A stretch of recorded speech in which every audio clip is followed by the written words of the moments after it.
事必有因。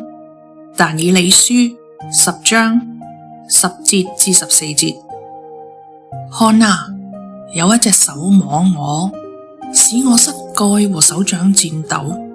他對我說：蒙愛的但以理啊，要思想我對你所說的話，只管站起來，因為我現在奉差遣來到你這裏。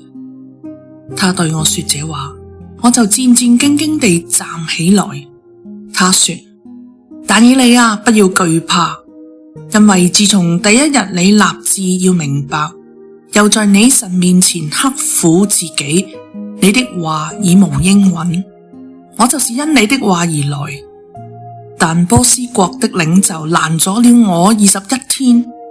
看啊，天使長中的一位米迦勒來幫助我，因為我被留在波斯諸王那裏。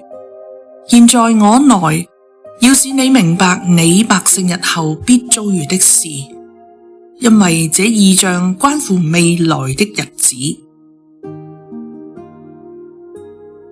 但以理見到異象，呢個異象係上主回應佢刻苦己身，以悲痛嘅心情迫切禱告而嚟嘅。佢因為3個星期前睇到嘅另一個異象而極度難過，一直喺度禁食禱告，等候上主嘅回應。上主嘅使者嚟啦，佢以蒙愛的嚟稱呼但以理，而且安慰佢，堅固佢，又將自己遲遲未能嚟到嘅原因話俾但以理知道，然後就將更多關乎未來嘅異象向佢顯明。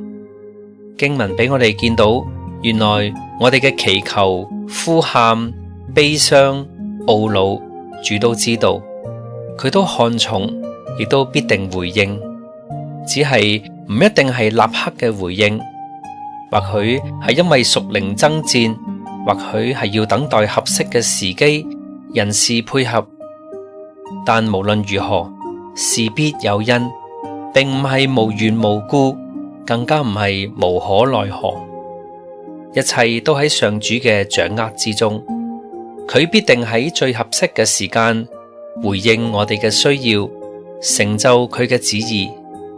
至於我哋專心禱告、靜心等候、安心信靠就可以啦。